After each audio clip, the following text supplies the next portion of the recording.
By profession আমি একজন chef. তো আমি এসছি এখন মামা বাড়িতে বনবনিয়ায়। তো এই যে আমি আমার মামাদের আর কি ছাদ বাগান, ছোটো মামা।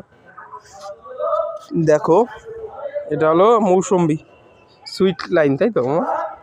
হ্যাঁ, 1 2 3 4 গাছ রয়েছে এখানে। বিষয়টা হলো এটা, এগুলো তো হতে থাকবে। এটা হলো জামরুল গাছ, জামরুল তো মা, জামরুল গাছ, জামরুল হয়েছে 1 থোকা। গাছগুলো সব কটাই মনে হচ্ছে গাছের উপরে, এটা বকফুল গাছ, সবগুলোই মনে হচ্ছে বনসাই হবে। ফলগুলো একটু ছোটো ছোটো হলেও ফল কিন্তু হবে, এটা বোঝা যায়। এই রজনীগন্ধা হয়েছে, আমি মিস করবো না, তার জন্য আমি রেখে দেবো আমার নিউজ ফিরে, তাই দেখাচ্ছি। এইটা হলো মাদার গাছ, এটা না, মানে এই ড্রাগন ফ্রুটটার বড় একটা গাছ ছিল, সেইগুলোই ভেঙে ভেঙে আর কি এইগুলো আর কি বসানো।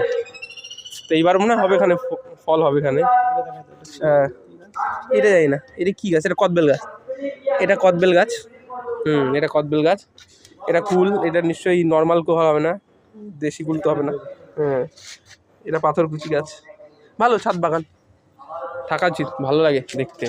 ফুল দেখলাম এইটা। আর এই যে ছোটো ছোটো যে মামা বাড়িতে হয়েছিল সে কাগজি লেবু, ছাদের গাছ বলে তার জন্য ছোটো ছোটো আছে, না বড় হয়, হবে। দারুণ দারুণ।